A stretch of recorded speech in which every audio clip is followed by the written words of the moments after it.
Perfecto. Bueno, no, el director Maximiliano Jaime no puede asistir en este momento, así que me pidió que en nombre de él les dé la bienvenida al segundo módulo de gobernanza dinámica, que como saben este curso se extiende en 3 módulos. El próximo se va a dar también la semana que viene, donde se les va a comunicar la fecha y hora. Y nada, solo eso, la bienvenida, y bueno, también darle la palabra a Karina unos minutos para, como saben, ella es la líder de gobernanza dinámica de gobierno, que es la que va a liderar todo este proceso dentro del proyecto y va a acompañar conjunto con la consultora a que este proceso y este conocimiento de gobernanza se pueda aplicar concretamente en gobierno, ¿sí? Así que, Cari, te doy la palabra si quieres dar algunos... Bueno, muchas gracias, bienvenido a todos, buen día. Acá con el equipo trabajando desde Ventanilla y fundamentalmente decirles que la importancia que tiene cada uno de ustedes en el proyecto. Los vamos a estar seguramente convocando en función de la metodología que estamos trabajando y que estamos implementando, y reiterarles nuestro total agradecimiento por participar. Muchas gracias a todos. Gracias. Bárbaro. Bueno, volvemos al ruedo entonces. ¿Alguien tiene algún comentario o algo que hacer antes de lo que pasó el primer día? ¿Alguna cosa que se generó una duda después? Si tiene alguna, la puede hacer. Igual la va a poder hacer dentro de un rato, así que no hay problema, pero si la tiene alguna antes para cerrar lo que vimos el día primero, hágalo ahora. No es calle para siempre, sino que... No es calle para siempre. Así. Bueno, entonces comparto y las reglas son las mismas. Cualquier duda... Era como un dominó, ¿no? Después del hable ahora venía el calle para siempre. Sí. Bueno, vamos por el día 2. Y dentro del programa que teníamos, hoy, bueno, lo primero que vimos fue el tema de la ley de Conway, las variables del ecosistema, la necesidad de la diversidad para hacer resiliente el ecosistema, esto de no todo igual para que sea más estándar, sino todo diferente para tomar todas las perspectivas, pero articuladamente, y ahí aparece la necesidad de la integración, de la interoperabilidad e integrabilidad. Y estos desafíos que nos dejaba esta metodología para resolver justamente la articulación de la diversidad, el mantener las partes y el todo unido, y el poder procesar lo urgente y lo importante en forma inteligente. Hoy nos vamos a concentrar un poco más en cómo aplicar esta gobernanza dentro del ecosistema, también las diferencias que tiene la gobernanza dinámica con las comunidades de práctica, que es otras metodologías que hay para avanzar colectivamente, y vamos a comentar algo que se está produciendo en este momento, es cómo se empiezan a seleccionar los miembros en los distintos roles. Así que esta es la jornada de hoy, como simple repaso súper rápido en 2 minutos de lo que vimos. Vimos una metodología que tiene principios. Los más importantes son la equidad de todos los miembros, la transparencia de las ideas que se transmiten, la efectividad de que se logren encontrar decisiones en forma rápida y oportuna. Y por otro lado, para que esto ocurriera, había reglas, que era trabajar en círculos, rondas, que no tenían que ser muy grandes, porque si no, no se podían trabajar, pero básicamente esos círculos, cuando ya no pueden, abren círculos. El círculo madre abre círculos de otros objetivos que están atados al círculo madre, pero no van a ser decididos ahí, y eso se mantiene la articulación, esto del todo y las partes, a través del doble enlace. Un coordinador que va al círculo específico y un representante que surge del círculo específico hacia el círculo madre. Y estas 2 personas participan en ambas reuniones. Y por otro lado, vimos el concepto de objeción o de rango de tolerancia, de cómo se toman las decisiones dentro del modelo de estos círculos, que es por consentimiento, y ese consentimiento se logra cuando no hay objeciones. Así que estos son los puntos con los que trabajamos. Dijimos que era esto algo dinámico, o sea que los círculos, por eso es tan importante articularlo, pero no representarlo dentro de la estructura jerárquica de gobierno. Esto es clave, porque si lo cristalizamos dentro de la estructura de gobierno, volvemos a estar en un estado jerárquico que es el que queremos complementar. Así que es fundamental que estas agrupaciones, estos círculos que se van formando, puedan aparecer y desaparecer simplemente en función de las necesidades de transformación que tiene el ecosistema. Así que después, cuando avancemos en la parte normativa y legal, bueno, yo les comenté la vez pasada que en Neuquén la ley del ecosistema contempla este tipo de estructuras dinámicas para poder trabajar. Y bueno, era no pensar si estoy de acuerdo o no, sino tener o no objeciones y las rondas para poder llegar a ese mecanismo. Y vimos que en todos los casos lo que había era alguna tensión, algo que es la diferencia entre lo que quiero y lo que pasa, y esa atención la tenía que poner en la agenda del círculo correspondiente que tiene el dominio sobre esa temática para que la trate y decida qué hace. Si es un problema de tener que ajustar alguna política, algún nivel de acuerdo, si no está capacitado o no tiene la posibilidad de resolverlo directamente, crear una estructura dinámica a través de un círculo nuevo, o sumar a alguna persona dentro del círculo, que sería la forma más simple de incorporar esa diversidad, o simplemente tomar una decisión como círculo, o sea, que está dentro de sus posibilidades de hacer. Y otra que a veces ocurre también, es que simplemente en la ronda de aclaraciones y de ajustes, simplemente se diluye esa tensión y se puede seguir avanzando. Así que hoy vamos a ver entonces, como primer punto, la diferencia entre los círculos y las comunidades de práctica, qué distingue a una forma de trabajo de la otra, y cómo aplicamos esto dentro del ecosistema de integrabilidad. ¿Se acuerdan la pirámide que vimos? Y dentro de esa pirámide, entonces ahora tenemos que ver cómo trabajamos. En Neuquén en particular, este es el caso de Neuquén, durante muchos años, estoy hablando del 2013, se originó todo un trabajo colaborativo a través de lo que llamamos las comunidades de práctica, que es una metodología de trabajo donde personas de distintas áreas, de distintas organizaciones, que tienen una problemática común, se juntan regularmente o periódicamente para encontrar desde la práctica cómo resolver esa necesidad. Por eso nosotros tenemos siempre las necesidades en la pirámide. Estas son necesidades. Vimos algo cuando vimos la introducción, pero esta forma de escribir estas capas tiene que ver con las necesidades. Acuérdense, esta es una técnica para escribir necesidades. ¿Qué necesitamos? Compartir respuestas desde las fuentes auténticas, co-crear procesos y liberar servicios. Ahora, estas necesidades son atendidas por estas comunidades de práctica. Y estas comunidades de práctica lo que plantean son alternativas de solución. El problema que se nos presentaba en Neuquén, y por eso agregamos en el 2019 el concepto de comunidad de gobernanza dinámica, era que muchas de las buenas prácticas que estos grupos definían, o sea, que descubrían cómo tratar mejor los datos, cosas que vamos a ver en el próximo módulo, digamos, de este curso, después las buenas prácticas que encontraban no se terminaban implementando, y la implementación corría por la estructura de gobierno que tomaba decisiones, las áreas de competencia, las áreas rectoras en cada una de las temáticas, tomaba decisiones respecto a cómo se debían implementar las cosas, pero muchas veces no estaban alineadas con los trabajos que se habían hecho en estas comunidades. Y eso es bastante...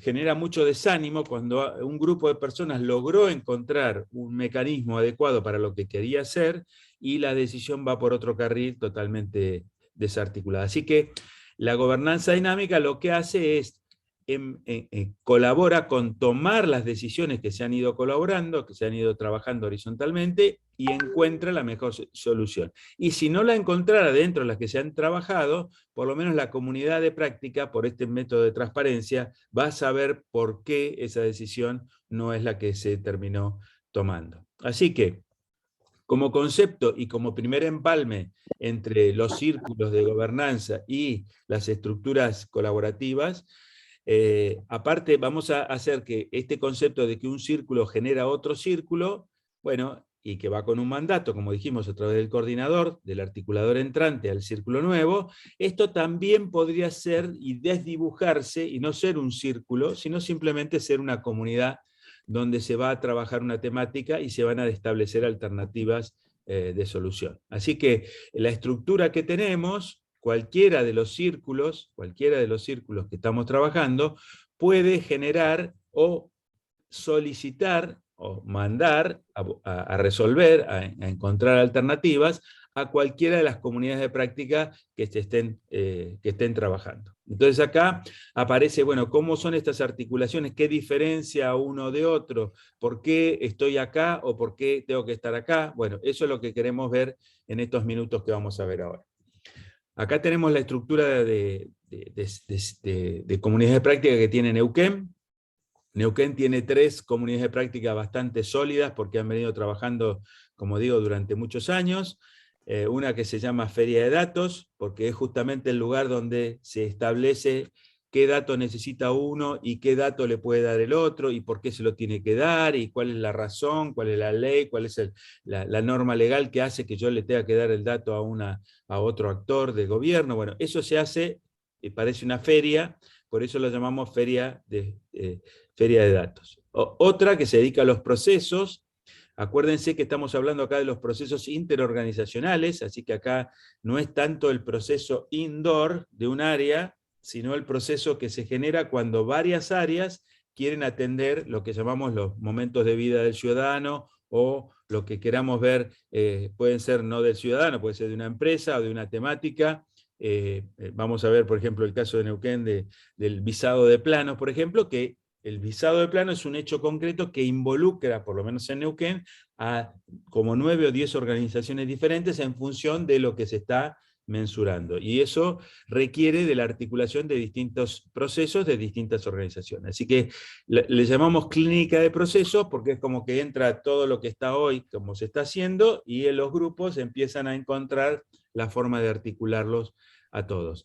Y la parte de servicios, bueno, tenemos la cara externa, que son básicamente los servicios, las API y demás que se dan, pero internamente lo que genera es lo que llamamos la sala de situación, una comunidad de práctica que lo que busca es cómo, aprovechando todas estas articulaciones que se están dando, todo este compartir información, se generan distintas formas de visualizar y de entender lo que está ocurriendo dentro de la gestión de gobierno. Desde ver si una política pública está teniendo el efecto deseado, a visualizar cómo está avanzando una pandemia o lo que sea.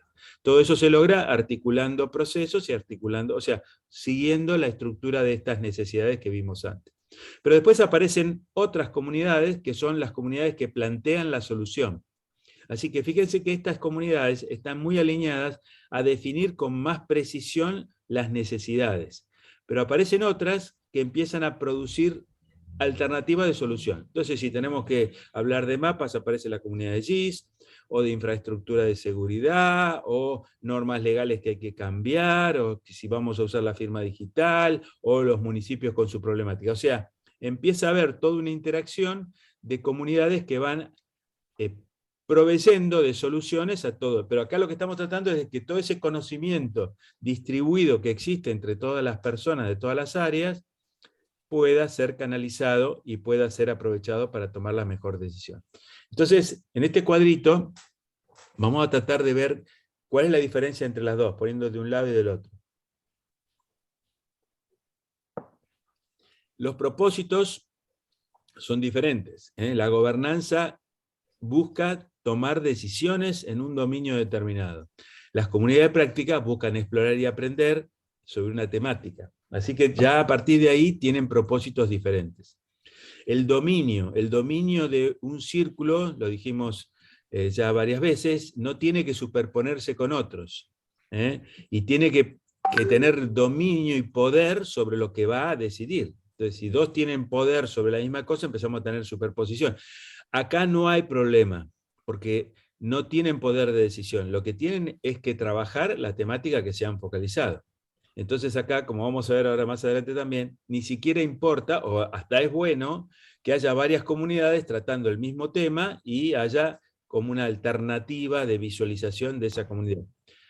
La membresía, en los círculos hay que ser asistente, permanente, está definida, es abierta, pero está definida, o sea, es abierta en cuanto a que no se está restringiendo a nadie, pero una vez que se definió quiénes son los miembros que participan, no podemos faltar, o tenemos que tratar de no faltar, porque nos vamos a perder. Nosotros estamos ahora justamente utilizando esta metodología para el proyecto, y es muy llamativo cuando alguien no estuvo en la reunión anterior o en alguna reunión, y rápidamente salta con algún concepto, alguna idea que justamente le está mostrando que se perdió parte de la película, para decirlo así, ¿no? Y entonces hay decisiones que ya se han tomado o están en avance. En cambio, en una comunidad de práctica, la participación es totalmente abierta, uno puede estar en una reunión, la otra no, puede invitar a alguien por una sola vez, no hay ningún problema en ese sentido.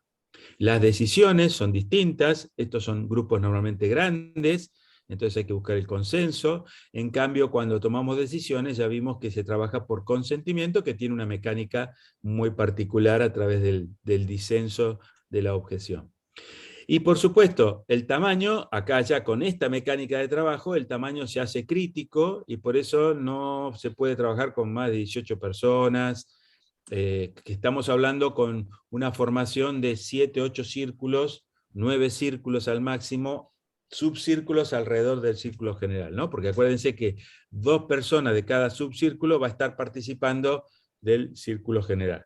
En cambio, en las comunidades de práctica es amplio y sin restricciones. Acá hay una forma regular de participación, por ejemplo, el proyecto tiene una reunión todos los lunes, a una hora determinada, entonces uno ya bloquea la agenda para poder estar y asistir. Las comunidades de práctica son autoconvocadas, así que me parece que hay que investigar algo y yo convoco una comunidad y nadie me lo va a poder impedir. Así que acá no hay superposición, acá sí puede haber superposición. Así que acá tienen un poquito los dos mundos, y por qué estas diferencias las quiero remarcar, porque alguien puede estar participando de los dos lados o en múltiples círculos, no hay ningún problema, pero las reglas del juego son distintas en cada uno de esos entornos. Así que se acuerdan que habíamos hablado de esos entornos y que en realidad dentro del ecosistema de integrabilidad y para permitir esa diversidad que vimos que es parte de la resiliencia, tomamos, y alguien lo había comentado en la reunión anterior, tomamos solamente las partes comunes como elemento clave para la gobernanza del ecosistema. No tomamos las partes particulares de cada uno de los actores. Solamente nos concentramos en lo común. Y si hacemos bien eso, vamos a permitir no solo la estandarización general, sino a su vez también la libertad para que esa diversidad que no tenemos que normalizar, esa que es la diversidad buena, la que no reinventa la rueda, esa tiene que estar liberada para poder innovar y crecer. Y ahí está el gran dilema de las normas y demás. ¿Cómo hago para normar la innovación? ¿Cómo hago para normar que se pueda crear cosas nuevas sin problemas? Y bueno, y eso lo vamos a ir viendo a partir de ahora. Vimos también esta imagen, donde, y si no la vimos, no me acuerdo ya si estaba o no en la anterior, pero la vimos en la introducción seguramente. Las partes comunes no es lo mismo en un sistema de interoperabilidad tradicional, donde solamente nos comunicamos entre sistemas y lo que nos importa es estandarizar esto, a un modelo como integrabilidad, donde ya existen las capas, estas capas diferenciales de los datos, los procesos y servicios, entonces hay más estándares, digamos, de la parte común. Es como que acá hay solamente, para decirlo, escaleras, acá tenemos escaleras, túneles, pasillos, bueno, esos distintos elementos de circulación son los que tenemos que normar. Y justamente las normativas van a tener que ver, la estandarización, para decirlo de otra forma, van a tener que ver con estas 3 capas. La parte de acceder a los datos, la parte de engancharnos o pertenecer o colaborar en un proceso, y la parte de liberar servicios para poder trabajar y generar la posibilidad de que otros innoven arriba de las cosas que nosotros hicimos. Y esto, si uno lo mira desde el punto de vista eminentemente tecnológico, puede ver que las arquitecturas de informática han ido evolucionando con el tiempo, con las décadas, y si se fijan, hablábamos en los 90 de sistemas monolíticos, altamente acoplados, donde estaban muy integrados, pero ¿qué les pasaba? Se quedaban cortos y cuando querían agregar más, avanzar, crecer, entraban en complejidades que los llevaban a reingenierías y hasta llevarlos a sistemas obsoletos. Luego en el año 2000 más o menos empieza a aparecer lo que se llama SOA o Arquitectura Orientada a Servicios, donde ya empezaba a haber una segmentación, pero todavía muy acoplada. estamos hablando del año 2000, y en el 2010 ya hoy se habla de arquitectura de microservicios, pequeños componentes que pueden dar servicio y que pueden reacomodarse o reacoplarse en función de las necesidades dinámicas que se van produciendo. Este modelo, al cual estamos yendo con el ecosistema de integrabilidad, Estonia lo está de alguna manera trabajando desde el 2001. Así que fíjense lo difícil que es para los pioneros que los entiendan. De hecho, ellos nunca le pusieron nombre microservicios, se lo puso la industria cuando fue avanzando, pero hoy en Estonia son todos microservicios los que se están utilizando. Entonces, ¿dónde está esto? O sea, lo que quiero que veamos ahora es de dónde surge esta transformación tecnológica. Y acá aparece un tema interesante, que es entender por qué la tecnología hace lo que hace hoy. Entonces, pasar del monolítico al SOA, a los microservicios, que pareciera que es la curva de evolución tecnológica, la famosa curva S de evolución. Si la miramos más de cerca y más evolutivamente, empezamos a ver que las fracturas que tuvo ese sistema monolítico al origen no se debió tanto a la innovación tecnológica, sino se debió más a la fractura que la realidad le produjo a la tecnología. Y esto es clave para entender qué es propio de las necesidades de la realidad y qué son necesidades propias de la solución tecnológica. Por ejemplo, una de las primeras cosas que surge dentro de la ruptura de la tecnología es la separación en las bases de datos. Cuando yo empecé a programar, yo me manejaba los datos, yo hacía todo. Mi máquina eran 2 disqueteras y guardaba los datos en una, y escuchaba por allá que hablaban de que estaban trabajando con las bases de datos. ¿Para qué quiero la base de datos si yo no tengo ningún problema con los datos? Yo me los manejo. Sin embargo, lo que se venía era la primera fractura de la tecnología, de la solución tecnológica, porque los datos, como ahora bien sabemos, no tienen nada que ver con el procesamiento de los mismos. Y esa separación se hizo evidente con la aparición de los motores de base de datos. Lo mismo está pasando con los procesos, entonces empiezan a aparecer los BPM, los workflows. Ahora, hay otros cambios, otras rupturas, por ejemplo, el famoso modelo cliente-servidor, o hoy en la nube, o híbrido. Esa parte no tiene que ver con la necesidad real, tiene que ver con las necesidades que la propia tecnología genera. Así como un auto necesita nafta o electricidad o lo que sea, y porque es un auto, yo tengo un caballo, no necesito electricidad, bueno, así le pasa a la misma solución. Las soluciones, acuérdense, las soluciones tienen sus propias necesidades y tienen sus propios problemas. Pero lo importante acá, en este ensamble que estamos tratando de hacer, es ver cuáles son los cortes que la realidad le produce o le exige la tecnología. Y en esta realidad aparecen estos conceptos de datos, procesos y servicios cada vez más fuertes. Por eso es que estamos trabajando con volvemos a la fuente, que son esas necesidades dentro de la pirámide de integrabilidad.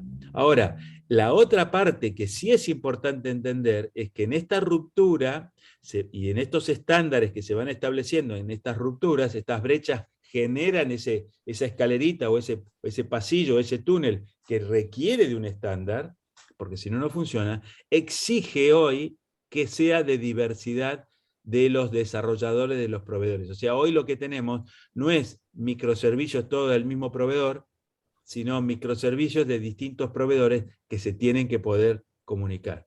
Así que esto es importante para entender por qué siempre hablamos de estas 3 capas en el modelo, a pesar de que la tecnología las va dibujando y desdibujando en función de sus propias necesidades. Entonces aparecen esos ensambles, esas normas de los pasillos que empiezan a ser estándares. Hoy, por suerte, ya tenemos el estándar que se hizo en Neuquén a imagen y semejanza de lo que tiene Estonia. Estonia no lo tiene normalizado, lo aplica simplemente. Nosotros lo bajamos a papel porque somos de una cultura que necesita un poco más de tangibilidad, no somos tan obedientes. Entonces, con IRAN, en el 2013, se hizo un referencial 14, que estableció justamente estos son los pasillos, los túneles que yo le decía recién, bueno, son los encastres que tienen estos 4 componentes o 5 componentes que hacen a todo lo que hay que hacer. Uno tiene que ver con cómo trabajar en forma segura. Cuando hicimos esto en Neuquén no estaba el X-Road disponible, así que esta norma ya no tiene sentido, porque ya ahora lo cumple el X-Road eso. Hicimos la norma para poder utilizar datos de cualquier fuente auténtica. Hicimos la norma de cómo hacer que los procesos puedan colaborar entre sí y cómo se puedan liberar servicios para que aplicaciones, portales lo puedan utilizar. Y por supuesto, y tuvimos que hacer uno más, que parece que está fuera de foco, pero es parte de procesos, que tiene que ver con cualquier tipo de algoritmo que sea utilizable dentro, o como asistente, o como módulo dentro de un proceso determinado. O sea, que sea un algoritmo de cálculo, algo que no hace una persona, sino que lo hace directamente una computadora. Así que hoy en Neuquén tenemos algoritmos de inteligencia artificial que se ensamblan en procesos, tenemos distintos modelos de cálculo que pueden enlazarse si cumplen con esta normativa. Entonces, esto es como un poco un Lego que va quedando de las piezas con las cuales yo debería hacer un sistema nuevo. No quiere decir que los sistemas viejos tengan que cumplir con todo esto, pero sí cuando hago uno nuevo ya puedo empezar a decidir, y parte de esta decisión de a qué dato me voy a conectar, qué proceso tengo que participar, en qué aplicación me tengo que brindar, es parte de lo que la gobernanza va a realizar sobre los nuevos desarrollos. Así que esto lo vamos a ir viendo ahora muy incipientemente y el próximo encuentro lo vamos a ver muchísimo más en profundidad. Así que tenemos unos conectores que se normalizan y hoy, creo que lo he comentado ya también, quizás en este mes o el mes que viene ya salga la norma nacional IRAM 17610 que lleva estos estándares que se hicieron en Neuquén, los ha mejorado y los ha publicado o los va a publicar en una norma a nivel nacional, para que no haya que reinventar la rueda en estas cosas. Entonces, volviendo a la estructura que teníamos entonces una estructura de gobernanza que ya habíamos alineado más o menos el otro día. Hay un círculo de misión que busca mantener el crecimiento del ecosistema, hay un círculo general, hay un círculo que se dedica a los datos, ahora sabemos que 130 y 131. Algo que se dedica a los procesos y algo que se dedica a los servicios, y ahí en los servicios aparecen los servicios planificados. Quiere decir que estoy decidiendo, el caso de uso sería eliminar que pidan el DNI o la fotocopia del DNI en todos los trámites de Mendoza. Bueno, ese sería un caso de uso que hay que procesar. Pero también puede ser un caso emergente, puntual, y también puede ser metabolizado, digo yo, porque empieza a circular acá adentro, como vamos a ver después, un montón de decisiones que justamente buscan esto, ¿no? La diversidad, el todo de las partes y lo urgente y lo importante. Así que, preguntas hasta acá, algo que comentar, y si no ya empezamos a meternos adentro de cada uno de los círculos. No, ¿Todo bien? Ni preguntas. Bueno. Daniel, no. Daniel, perdón. No, nada.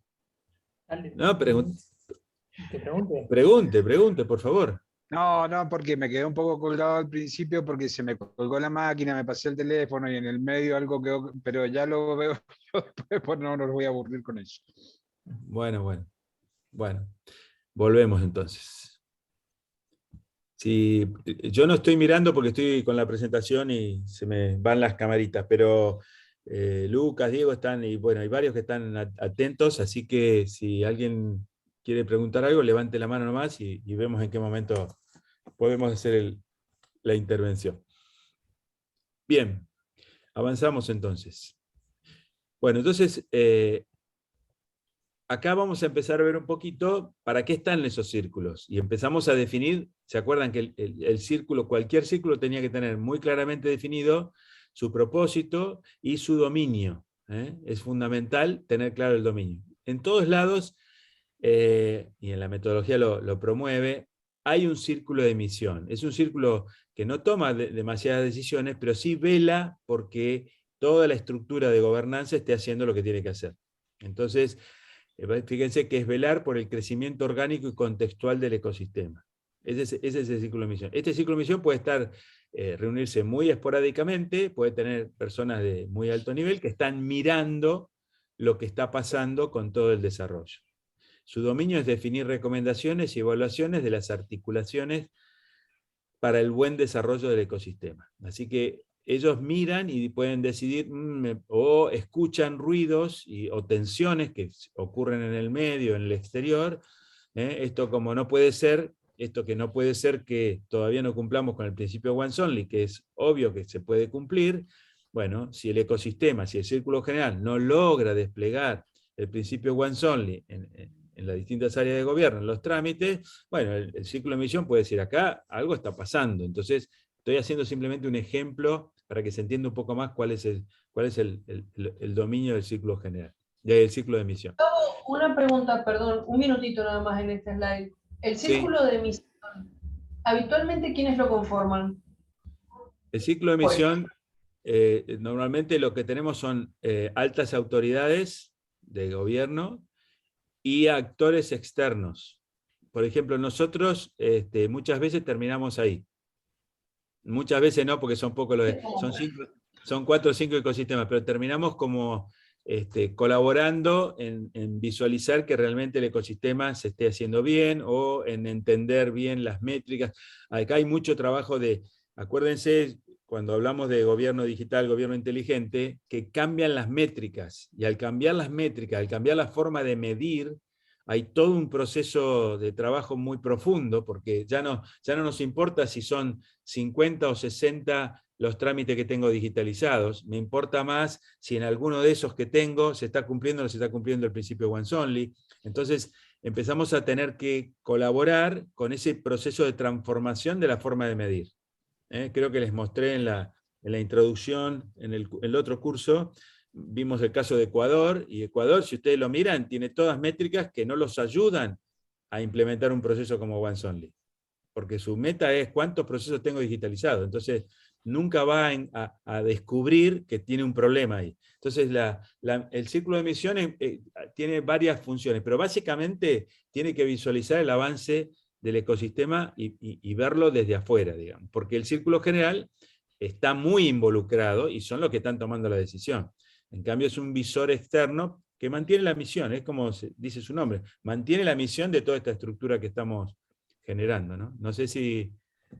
Sí, ha sido claro, no veía la diferencia, pero ahora sí la he comprendido. Nosotros todavía no la tenemos, pero bueno, es claro lo que vos decís. Vos hablas de nosotros habitualmente, para que quede claro acá en todos los que estamos, cuando él dice, entiendo yo, nosotros, es que la empresa habitualmente está dentro de ese círculo, ¿no es cierto, Claro, Gustavo? exactamente. Nosotros tenemos como una sillita ahí para colaborar en que todo esto siga funcionando adecuadamente. De todas maneras, no necesariamente tiene que estar la empresa externa ahí. Esto es simplemente, lo comento como referencia de lo que estamos haciendo en otras provincias como Neuquén, Chaco, pero no necesariamente tiene que ser así. Es como nosotros fuimos interpretando que era el lugar donde luego de retirarnos podíamos colaborar con la evolución del ecosistema. Sobre todo porque no solamente estamos viendo que esté avanzando, sino que estamos viendo otros casos. Por ejemplo, muchas de las cosas que están pasando en Estonia se pueden acelerar en Argentina, encastrándolas en el momento justo dentro del proceso de transformación que se está haciendo, ¿no? Bueno, el círculo general tiene que desplegar el ecosistema. O sea, esta es su misión, este es su objetivo, su propósito, ¿no? Y el dominio es establecer las normativas rectoras y su aplicación en el ecosistema. Así que acá es donde van a emanar todas las reglas. Pero, por supuesto, las reglas del círculo general que tienen que ver con datos, como vamos a ver que esto se da en el 90% de los casos, no necesariamente en la primera época del ecosistema, puede ser que la saque el círculo general. O sea, el círculo general puede decir, acá la normativa para manejar los datos está bien, pero puede decidir, y así empezamos a entender esto por qué abrimos círculo, que la complejidad del manejo de los datos, las fuentes auténticas, cómo reordenar lo que hay hoy con este nuevo paradigma, exige un grupo de gente decidiendo sobre esa temática en particular. Y ahí aparece el círculo específico con un dominio determinado, como puede ser el círculo de datos. Y fíjense que los que estamos medio como dejando permanentes son los círculos que tienen que ver con esa pirámide, los datos, los procesos y los servicios. Terminan siendo esos los círculos más estables. Si en algún momento aparece un desarrollo del manejo de los datos muy superior al que tenemos hoy, y bueno, por ahí este círculo deja de tener sentido porque ya se automatiza todo. Pero en principio, por lo menos por la experiencia que tenemos, en todas las provincias que vamos, en todos los ecosistemas que se están haciendo en todos lados, el problema de los datos es un caso concreto. Pero vamos a ir viendo después que no es centrarse en los datos y hacer perfectos los datos. Tienen que estar los datos perfectos, pero siendo utilizados por los procesos y siendo accesibles por los servicios. Entonces empieza a aparecer el todo y las partes, y porque hay mucho en el mundo desarrollado respecto a la gobernanza de datos, pero se centra en la gobernanza de datos. Tiene alguna salida transversal al resto de los temas, pero no como lo estamos planteando acá. Acá hay una subordinación de los datos al ecosistema. Lo digo con todas las letras. No es que los datos se manejan solos, están subordinados a lo que el ecosistema necesita para poder avanzar. Entonces, ¿cuál es el objetivo de este círculo? Compartir datos desde las fuentes auténticas con seguridad y confidencialidad. Y esto nos lleva a tener que identificar las fuentes, encontrarlas, revisar la calidad que tienen las fuentes. Hay muchas fuentes, bueno, ya lo dijimos muchas veces, que tienen muy mala calidad de información, justamente porque no se comparten los datos. O sea, todo dato que está encerrado, con muy seguro y guardadito y no se usa, el día que lo vamos a buscar, seguramente va a estar desactualizado. Acuérdense que el dato no es algo independiente de la realidad. El dato es la representación de algo que está pasando en la realidad. El dominio, entonces, establece todos los protocolos necesarios para compartir datos. ¿Qué se espera que logre este círculo? Bueno, que bajen, acuérdense que esta era otra forma, era cómo expresar los resultados esperados dentro de una necesidad que tiene que cumplir este círculo. Entonces, ¿cómo minimizar el acceso a los datos por personas o sistemas no autorizados? Hoy se copia una base de datos para algún otro proceso y después de esa copia no sabemos qué pasa, quién la tiene, bueno, ya vemos publicaciones en internet donde por $12, creo que si no cambió el precio era lo que valía, yo pongo un quit o un quill y tengo la información de todos los organismos públicos prácticamente de ese quit. Y es más, por un plus de no sé qué, tengo de las 30 metros a la redonda de donde vive esa persona, de los quills que viven ahí. Eso es malversación de información que está siendo extraída de las bases de datos y concentrada por algún club de hackers para poder ser vendida de esa forma. Bueno, ¿cómo minimizamos ese acceso? Bueno, esto tiene que ver con esto de poner la puerta digital como puede ser X-Road, que todo empiece a pasar por ahí. No va a pasar de la noche a la mañana, pero ya deberíamos dejar de mandar y recibir datos por otras vías que no fueran la puerta, que nos está asegurando que queda el registro log de todo lo que entra y sale, etcétera, etcétera. Entonces, minimizar el acceso a datos no autorizados, minimizar la desactualización. ¿Cómo hacemos para no tener datos desactualizados? Esto es ir a buscar al que los actualiza, que los maneja, que es la fuente auténtica. Tiene que ver con eso. La cantidad de errores en los datos. Acá hay leyes, ya veremos cuando trabajemos con el grupo de datos, pero Kenor, que fue un gurú de la calidad de la información, decía que dato que no fue usado por el que conoce su valor real, está mal. Esa era su premisa. Tenía 5 postulados, pero el más drástico es esto. Entonces, por eso es tan importante, por ejemplo, que a través de lo que vamos a hacer, que el portal del ciudadano, la app del ciudadano, una de las cosas que tenga, más allá de todos los casos de uso que podemos analizar, es que pueda simplemente ver qué datos tiene cada organismo público de Mendoza de su persona. No los va a poder tocar, pero sí va a poder seguramente apretar un botoncito que diga, este dato está mal, debería ser este, y el organismo que está atrás de esa fuente auténtica verá qué procedimiento, qué proceso tiene que implementar para poder recibir ese feedback que hoy no está recibiendo. Entonces hoy se utilizan mejoras de calidad en los datos en repositorios alternativos, los data warehouse. Entonces se copian los datos de la fuente original, que se dejan con los errores, se ponen en un data warehouse, se arreglan errores que se descubren, no todos los que se descubren, y la fuente auténtica nunca se entera de que ese dato estuvo mal. Si esto fluye fluye, los datos van y vienen dentro de los parámetros de seguridad que se establezcan, bueno, esos datos van a ganar calidad y van a tener menos errores. Y por supuesto, minimizar los tiempos para encontrarlos. Y esto tiene que ver con catalogarlos, ordenarlos. Bueno, todo esto es parte de las recomendaciones, de los protocolos que tiene que trabajar el círculo de datos. Y por supuesto, su principio rector, que es una forma muy, muy inteligente de sintetizar para cualquier persona, para doña Rosa, qué significa la interoperabilidad de gobierno, es decir, no me pueden pedir los datos que ya me pidieron. Y este es el principio rector que cualquiera puede aplicar, lo hemos hecho en el ejercicio del curso anterior.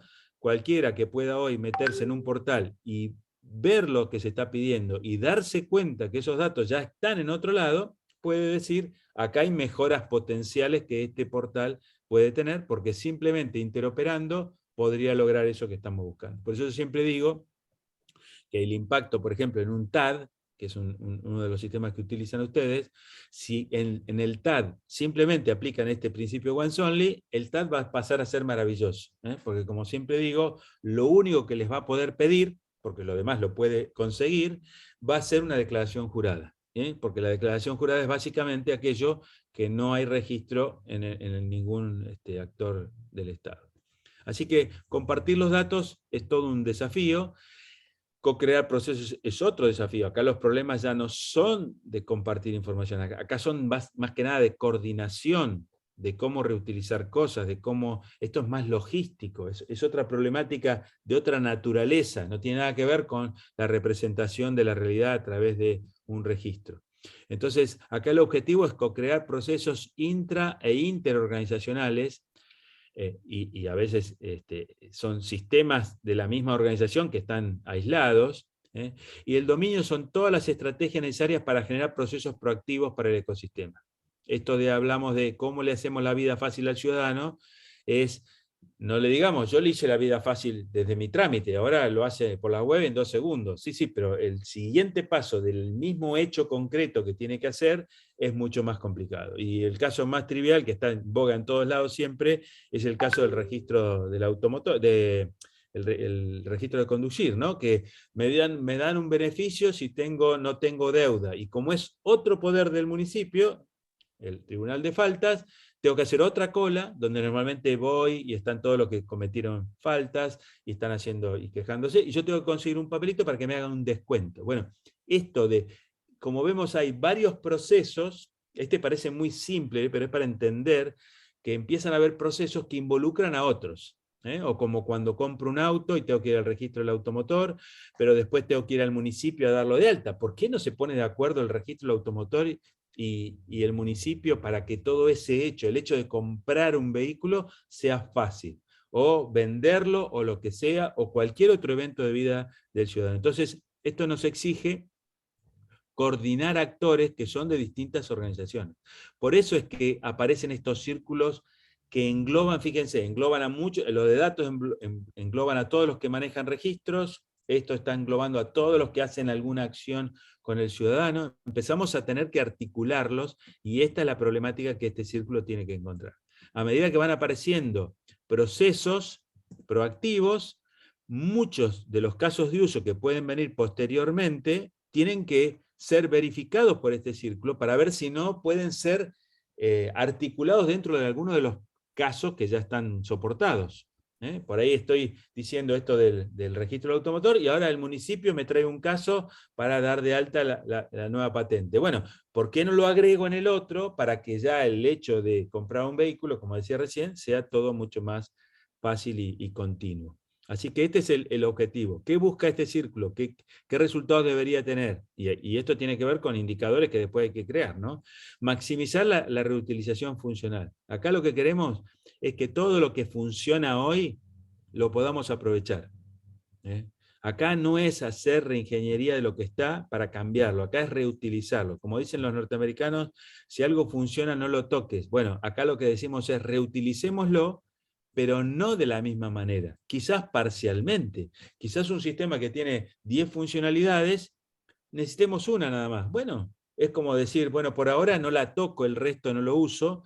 De hecho, ninguno usa todas las funcionalidades que tiene ningún sistema, así que no estoy diciendo nada que no se pueda hacer, pero simplemente ya empezamos a avanzar en el resultado final reutilizando cosas que ya teníamos. Maximizar la flexibilidad, la diversidad. Esto es, no estandarizar innecesariamente. Estandarizar, repito lo de antes, estandarizar los corredores, los pasillos, los túneles, pero no las habitaciones. Las habitaciones son libres. Y por eso hablamos tanto del urbanismo digital. Las conexiones de los servicios son estándar, las calles para circular son estándar, las veredas deberían ser estándar, pero ¿qué haces con tu lote? ¿Cómo es tu casa? ¿Con qué material lo construís? Está liberado dentro de ciertos parámetros, por supuesto, de no molestar al resto. Entonces, maximizar la diversidad nos permite el avance y la creación. Maximizar la participación de los involucrados en los rediseños, esto es un principio básico de comportamiento humano.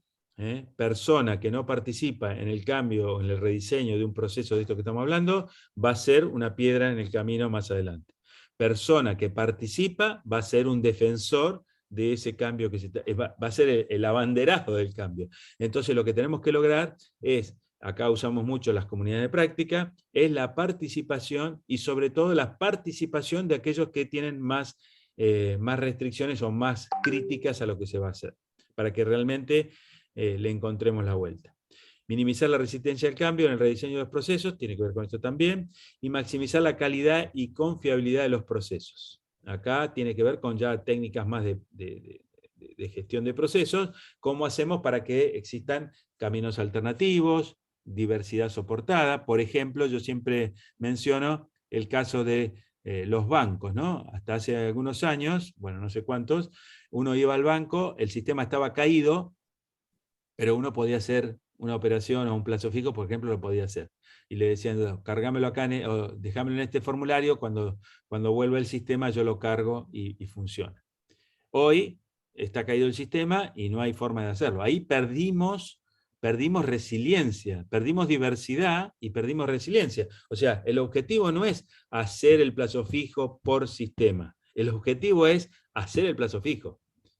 Por sistema es una forma de hacerlo. Y acá es donde empezamos a tener que ser cuidadosos con esto de digitalizar el Estado. En Estonia hay gente, es muy poquita, es un porcentaje, no debe pasar del 2%, que no le gusta el modelo de Estonia. Son soviéticos que estaban viviendo ahí toda la vida, pero no confían, lo que quieran, y no lo usan. Pero pueden hacer los trámites. Pueden hacer los trámites en papel. Si van a una zona donde no hay internet, no pueden usar todas las ventajas del modelo digital de Estonia, pero pueden hacer los trámites de alguna manera. Entonces, lo que hay que ver es cuál es la prioridad. La prioridad es que el hecho concreto se produzca.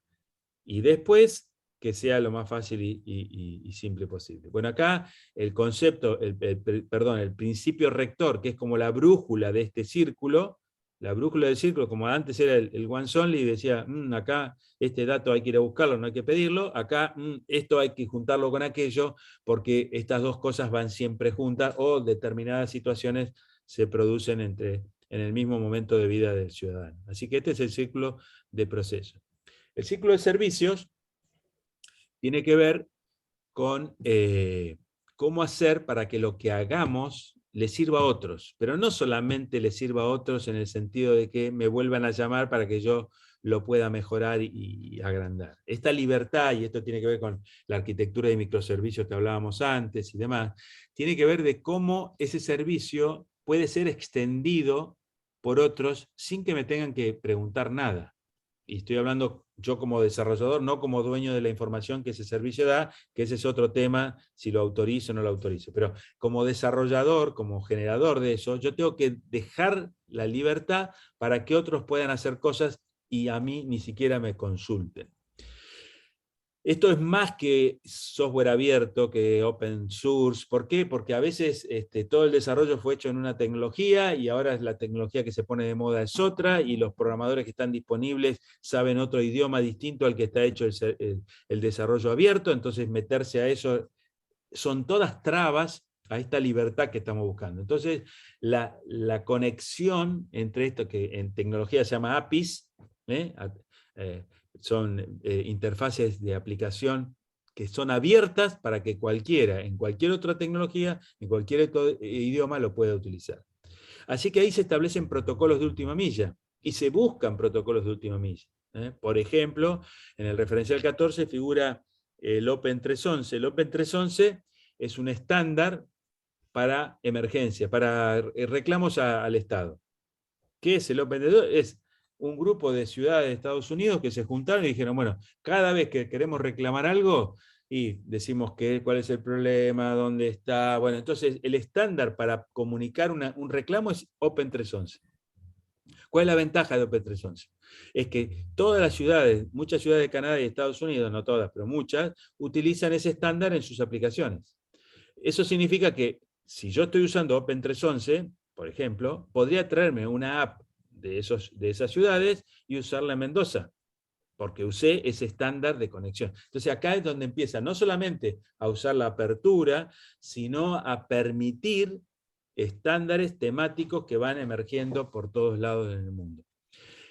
Bien, y como estamos hablando hoy, Estonia tiene liberada de todos sus 99% de servicios digitales la última milla, y eso le está permitiendo que en este momento empresas como Apple, Amazon y demás coloquen sus sistemas de inteligencia de voz con inteligencia artificial arriba de los servicios. Y yo puedo pedir la renovación de algo a Siri o Alexa y decirle, Siri, necesito renovar esto, y me va a ir llevando no hay ninguna app ahí, es simplemente el uso de una nueva interfase en lo que está pasando. De hecho, están a un nivel, por ejemplo, el caso de uso que ellos están planteando es que, por supuesto que acá Amazon y Apple no pueden usar mis datos personales si yo no se los permito, y si los usan queda registro, así que no se pueden hacer los vivos como se hacen en otros escenarios, pero los casos de uso que están armando es, por ejemplo, si yo como ciudadano viajo mucho y yo sé que cada país donde voy tiene restricciones respecto al pasaporte y demás, y yo autorizo a que esos datos se crucen entre el pasaje que compré y mis datos de vencimiento de pasaporte y demás, es tan simple como que Siri una mañana me va a decir, de acuerdo al pasaje que sacaste para ir a Alemania el mes que viene, vamos a tener que renovar el pasaporte, porque si bien se vence dentro de 3 meses, Alemania exige que tenga 4 meses de vigencia el pasaporte. Y me va a invitar y me va a guiar para que yo pueda hacer ese tipo de servicio, que parece ciencia ficción acá, se puede hacer justamente por esta habilidad que tienen los servicios de poder ser reutilizados. Entonces, ¿qué se espera de esto? Maximizar la innovación, permitiendo la integración y combinación de servicios. Toda la innovación es, en principio, la combinación de cosas preexistentes. Toda innovación es, en principio, la combinación de cosas preexistentes. Por lo tanto, si liberamos las restricciones para que eso ocurra, estamos generando capacidad de innovación. Maximizar la extensibilidad de los servicios y aplicaciones, cualquier tecnología por terceros. Fíjense, Estonia está no solamente que libera servicios del gobierno, no para usarlos ellos, sino para que otros actores del sector privado generen nuevos servicios sobre sus servicios. Y eso es lo que logran a través de este concepto de extensibilidad. Y maximizar la flexibilidad para lograr servicios personalizados por diferentes canales. El mismo servicio se puede utilizar en distintos canales y entonces, por lo tanto, podría ser reutilizado con distintas tecnologías, con distintos perfiles, con distintos fines. El principio rector acá, interfase abierta o libertad de última milla. Hay un hecho concreto que se llama, ¿por qué le pusimos última milla? Porque hace muchos años, cuando uno pedía internet, ¿se acuerdan que venía la persona de Telefónica o quien fuera el proveedor en ese momento, y decía, bueno, ¿dónde está la computadora? Entonces iba y cableaba hasta el punto donde estaba la computadora y ahí se enchufaba el módem. Hoy en día lo dejan en la puerta de la casa. La última milla, el llegar a la computadora, o es Wi-Fi o es un cable, pero ya eso está liberado para que cada uno lo haga. Entonces, quita una complejidad a la administración de toda esa logística, pero también da la libertad para que yo me pueda mover, cambiar de lugar las cosas. Bueno, acá es exactamente lo mismo. Yo tengo que poder tener un servicio, una API, que la puedo usar en una app, en un portal. Ese es el objetivo de este principio. Y por supuesto, estos servicios pasan a ser muchísimos de los casos de uso que van a emerger en las prioridades o en los emergentes que hay que desarrollar. O sea, estos casos de uso son los que vamos a tener que ir procesando articuladamente con los datos, articuladamente con los procesos, dentro del modelo del ecosistema que estamos generando. Por lo tanto, volvemos a cerrar esto que habíamos empezado el otro día, ¿no? Necesidades claves a soportar por esta gobernanza. La diversidad, que usamos el consentimiento, el todo y las partes, que usamos el doble enlace. Empiecen a tomar conciencia de la importancia del doble enlace. De la importancia de no... uno de los primeros problemas que tenemos en todas estas implementaciones que arrancan de chiquito, es que las personas viajan porque les gusta y quieren participar en muchos lados al mismo tiempo, y eso está bueno, pero van de un círculo al otro. El problema es mantener la coherencia en qué círculo estoy. Habría que... Nosotros hasta hemos pensado en hacer carteles, sombreritos, cosas como para decir, bueno, estoy en el círculo de datos. No puedo hablar de procesos acá. Mi foco son los datos. Y tengo que matarme por objetar, encontrar qué es lo que puede fallar en esto que está pensando. Pero si quiero hablar de procesos, me tengo que ir al otro círculo. O enviar a través de los vínculos, estos entrantes y salientes, los mensajes de preocupación o de objeción que tienen las otras normas de los otros círculos. Pero no generar aleatoriamente ruido, porque si no, no estamos colaborando con la canalización de las decisiones que se están tomando. Y lo urgente y lo importante, que es lo más complejo de ver en este modelo, que es todo el flujo de decisiones que se va tomando, y por eso es tan importante fijar el primero anteriormente. Bueno, ¿cómo estamos hasta acá? ¿Preguntas, consultas? Yo tengo una pregunta. Denise. Ay, me parece que... Bien. No sé si había alguien antes. No, creo que no. Tiene la mano Silvana después, pero vamos por Denise y luego Silvana. Vamos, dale Denise. Voy. Bueno, soy nueva, así que voy a tratar de hacer la pregunta lo más clara posible. Vos nos explicabas el tema de que hay un círculo general y otros círculos que son misión, proceso, servicios, datos, según lo que yo iba apuntando. Ahora, mi consulta es, como el modelo de gobernanza dinámica se representa en un círculo también, digo, con un nombre puntual, o todos estos círculos son la gobernanza dinámica, y entonces no hay un círculo único de gobernanza dinámica. ¿Se entiende la duda que tengo? Sí, primero la gobernanza dinámica es la estructura de círculos que se llama dinámica porque si le sacás la foto hoy son 3, y mañana le sacás la foto son 5 círculos, y pasado mañana son 2. Nunca va a desaparecer el círculo general, porque justamente ese es el círculo que tiene que... Es como si vos tuvieras, qué sé yo, un auto, una bicicleta. Bueno, la bicicleta anda cuando tenés una cabeza que la guía. Bueno, el círculo general es el que guía la bicicleta. Entonces, el círculo general siempre va a existir. Yo repito algo que dije recién, lo de datos, procesos y servicios es muy probable que siga existiendo porque son necesidades muy básicas, es como la pirámide de Maslow, es como que me diga, no, las necesidades fisiológicas del ser humano las resolvió, bueno, listo, no hace falta más nada, pero seguramente seremos, no sé, máquinas en Matrix, pero por ahora esos círculos van a tener que estar. Pero va a haber otros que van a aparecer y desaparecer. Y no hay problema en eso. Por eso es tan importante que se entienda que no es parte del... O sea, está formado por personas que están en la estructura orgánica del gobierno, pero no son estructura orgánica de gobierno. No es un raviol, es una participación en un algo que hay que darle forma. En cada provincia se le está dando un soporte legal determinado. Así que... creo que contesté las dos partes, ¿no? Primero que se llama gobernanza dinámica, se llama al todo, y después que hay algunos círculos que sí permanecen siempre. No sé si me preguntaste algo más, perdóname. No, eso, digo, está bien quedarme con el concepto entonces que el todo, el conjunto del círculo general y los distintos círculos que, como me acabas de decir, pueden ir variando, porque es dinámico justamente, todo esto es gobernanza dinámica y no no es que hay un círculo único de gobernanza dinámica, sino que es todo. Es medio una confusión de palabras, pero digo, lo entiendo Exactamente, así. exactamente. Bien. Y el otro punto importante, que lo recalco ahora, es que no son todos círculos del mismo nivel, no son todos círculos libres. No es una red descentralizada esta. Acá estamos, el círculo general tiene que desactivar un círculo si no funciona. O sea, supongamos que yo creé el círculo de datos y no cumple con ninguno de los indicadores que estábamos viendo ahí, y yo no voy a decir, bueno, hice mal mi trabajo, para decirlo de alguna manera, el emisor, que es el articulador entrante, fracasó en su trabajo, no creó un círculo como correspondía, y el círculo general lo desactiva.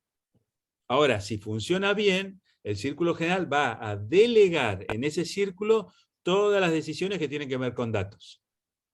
Y no les va a cuestionar nada porque justamente están funcionando como corresponde. Bien. Ahí Silvana. Silvana ahora. Sí, buenos días a todos. Yo me incorporé un poquito después, tenía otra reunión. El temita este que acabamos de ver sobre la flexibilización, digamos, en la utilidad de los servicios y los datos. El dato geoespacial, bueno, como ya veníamos hablando, es un dato que tiene fuentes auténticas, fuentes únicas, por funciones delegadas, digamos. No todos podemos hacer todo en el territorio, entonces está todo delegado. Y esto de trabajar con la infraestructura de datos espaciales nos está llevando a, hace un tiempo que venimos trabajando en el tema de cómo licenciar los datos, es decir, qué tipo de utilización pueden tener los datos por el usuario común, abierto, por otra institución, es decir, el que puede utilizar y darle un valor agregado y devolvérselo con ese valor a la fuente auténtica, o el que puede utilizarlo en forma abierta, o el que puede utilizarlo y hacer solamente un trabajo interno, ¿no? Y estábamos analizando las licencias Commons, por ejemplo, que bueno, de hecho hay varias páginas de Argentina que tienen, digamos, los logitos y el licenciamiento, digamos, de la utilización de los datos. ¿Eso cómo funcionaría acá? Entiendo que esto es como esta gobernanza y la adecuación, o se asume, digamos, ciertos protocolos específicos para todo lo que tiene que ver con la gobernanza dinámica dentro de este proyecto, ¿es así? Es así, es así. Varias cositas para lo que estuviste diciendo. Primero, que el círculo de datos no es un círculo de datos de algún tipo. El círculo de datos que nosotros proponemos en estas estructuras es de datos. Y los datos pueden ser de cualquier, pueden ser alfanuméricos, pueden ser geográficos, pueden ser otra cosa, no sé. Cualquier formato de datos puede estar alcanzado dentro de ese círculo. El círculo debería ser capaz de articular todos los tipos de datos. Y por otro lado, el otro punto que tocaste tiene que ver con otra dimensión del problema. O sea, el ecosistema, como vamos a ver ahora, la gobernanza lo que tiene que asegurar es que todos los datos fluyan, sin importar su tipo, ni su origen, ni nada, puedan, a ver, voy despacito porque si no me van a malinterpretar, puedan fluir en cualquiera de los actores correspondientes, desde un ciudadano hasta un sistema de seguridad nacional. Los datos deben poder fluir de la misma manera, y ahí están los estándares, los pasillos que hablábamos antes. Ahora, ningún dato debe, justamente una de las cosas era, uno de los objetivos era que nadie usara datos que no le corresponden. Entonces, aparece otro ingrediente en la parte de datos, que es la seguridad con que esos datos se transmiten, la capacidad de la fuente auténtica de autorizar el uso de esos datos. Y eso es una combinación. Normalmente el mundo abierto, digamos, hace una línea, una frontera muy clara entre datos privados y datos abiertos, para decirlo de alguna forma. Entonces, los datos abiertos son totalmente abiertos, y los datos cerrados, bueno, ahí tengo que ver a quién le doy y a quién no le doy. Acá nosotros tratamos de que haya un degradé muy amplio, tanto como sea necesario, para que un dato, por ejemplo, yo siempre cuento acá en Neuquén, está la historia clínica, pero la historia clínica de un nene de ciertas edades, si va a ser adoptado, hay una sola persona en la provincia que está autorizada para ver esa historia clínica, y es la jueza de adopciones. Ni siquiera es un sistema, ni siquiera es un usuario, es la persona que ocupa Una ese persona. puesto hoy, claro. Entonces, Sí. pero eso es factible cuando uno tiene la posibilidad de hacer todo este degradé. Ujú, Entonces, sí, sí. es muy difícil, si bien se intenta, en gobernanza de datos se intenta, hay clasificaciones, yo puedo decir datos críticos, datos, ¿cómo se llama? Secretos, bueno, puedo hacer un montón, pero lo que hemos aprendido, por lo menos en Neuquén, es que esas comunidades de práctica de feria de datos, justamente, son las que discuten o trabajan en ver qué datos se puede mostrar a quién. Una vez que se encontró, bueno, el círculo de datos lo único que hace es decide si esa es la forma que se va a hacer. Y eso que termina siendo una implementación de determinados parámetros de software para que nadie pueda entrar al dato que no corresponde. Que no corresponde, exactamente. Bien, el filtro estaría ahí, en la definición del tipo de dato y el acceso que tenga el usuario que estaría autorizado a los distintos niveles de consulta o de información, utilidad del dato. Bien, Exactamente. gracias. Entonces, para completarte, puede ser que yo esté usando en salud una capa que es abierta, en el sentido que la puede usar cualquiera, y yo le esté agregando información sensible y solamente esa combinación la pueda ver una determinada persona. Para cerrar o sea, los datos que se muestran, o sea, los servicios que se crean, pueden combinar información de distintos niveles, ¿no? O adulterarla incluso. Creo que lo mostramos el otro día cuando hicimos la demo con vos, Silvana, pero los datos del sistema de ambulancia, por ejemplo, que hacen mapas calor de acuerdo a la problemática, si es adicción, Sí, si es lo que sea, están anonimizados con un error geográfico de 100 metros. O sea, se corre el punto 100 metros aleatoriamente para que si alguien baja no va a saber cuál fue la casa que tuvo el problema. Exactamente. Bien, muchas gracias. No, Bien, Mónica, ¿no? Mónica, sí. Mónica. Yo para hacer una consulta con respecto a los círculos, tanto el de datos como el de proceso, ahí me generó dudas. Ahí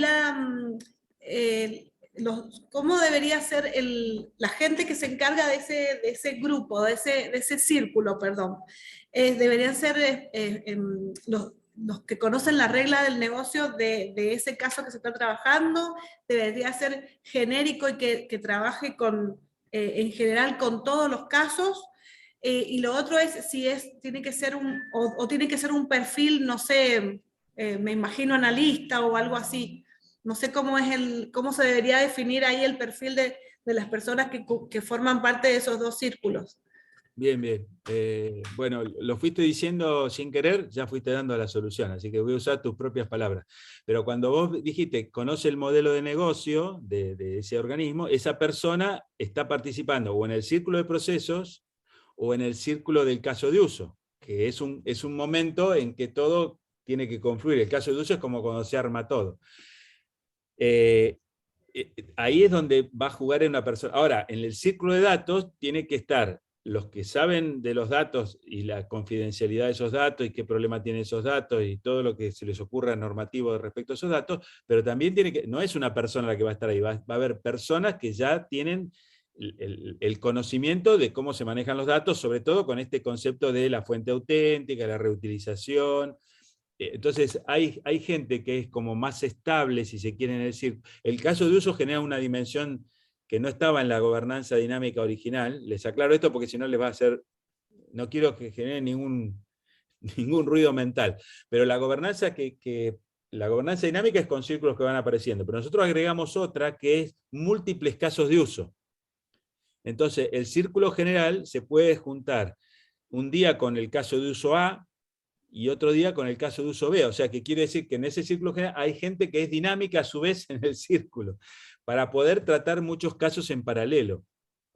Está claro. Entonces, todo esto ténganlo en cuenta cuando empecemos a aplicarlo. Pero sí es importante, y ahora viene el siguiente paso, me están dando pie para eso, ¿cómo hacemos para decidir quién tiene que estar en cada círculo? Ahora viene Daniel. Daniel. Sí, me cuesta dimensionar lo del círculo de datos y de procesos como un solo círculo. Por más que hay subcírculos, ¿sí? ¿cómo es me cuesta ver qué gente va a terminar en el círculo de datos cuando tenés una red tan amplia, Ujú. ¿sí? Un ecosistema tan diverso y terminar confluyendo en un único círculo de datos o un único círculo de procesos. Eso no me termino de dar cuenta. Bien, para tu tranquilidad, si al empezar el círculo de datos vieras que la complejidad, vos estás en salud por lo que dice tu nombre, si vos ves que... ¿Al martes a las 8, 8:20 o a las 9? No sé, bueno, cualquier horario me va bien, es bien. Lo que digo es, si el círculo, si la gente que está en datos de salud dice, no, pero esto que están hablando acá, o Silvana que estaba en el GIS dice, no, esto acá no se está tratando bien, entonces, ¿qué va a hacer? Va a objetar, va a poner una objeción a la decisión que se está tomando. Si el círculo de datos no le puede dar respuesta a esa objeción que está dando Silvana o Daniel por estar en los datos de salud y dice, esto no funciona en salud así, el círculo de datos dirá, necesitamos profundizar en esta temática. Creamos un círculo de datos geoespaciales o un círculo de datos, pero fíjense la diferencia que acabo de hacer. Cuando genero ese círculo de datos, no es el círculo de georreferencia que tiene Silvana hoy. Es un círculo que sirve para todo el conocimiento que tiene el IDE de Mendoza, pero está subordinado a un modelo de datos que trata de juntar a todos los datos de todos los tipos, de todas las características. Entonces, si no alcanza un círculo, se pueden generar otros, no hay problema, pero no se pierde nunca esta relación del todo y las partes. O sea, para decirlo, no estoy atacando a nadie, quiero que lo entiendan bien, pero el todo se va a mantener, o sea, no va a haber un desarrollo del IDE desarticulado con los datos alfanuméricos o el modelo de datos que necesita salud. Va a ser una confluencia, el círculo de datos, donde va a estar resuelto el tema de los datos de salud, va a estar resuelto que esos datos se puedan usar en cualquier infraestructura digital geoespacial, y va a estar resuelto todo el manejo de seguridad que esos datos necesitan. Para mantener eso, ¿aparecerá o no aparecerá un nuevo círculo? No hay problema con eso. Ahora, la otra cosa, Daniel, los procesos y los datos están separados. Sí. Están separados porque son problemas muy de naturaleza diferente. Por eso usamos la naturaleza de las cosas para clasificarlas y para armar los círculos también.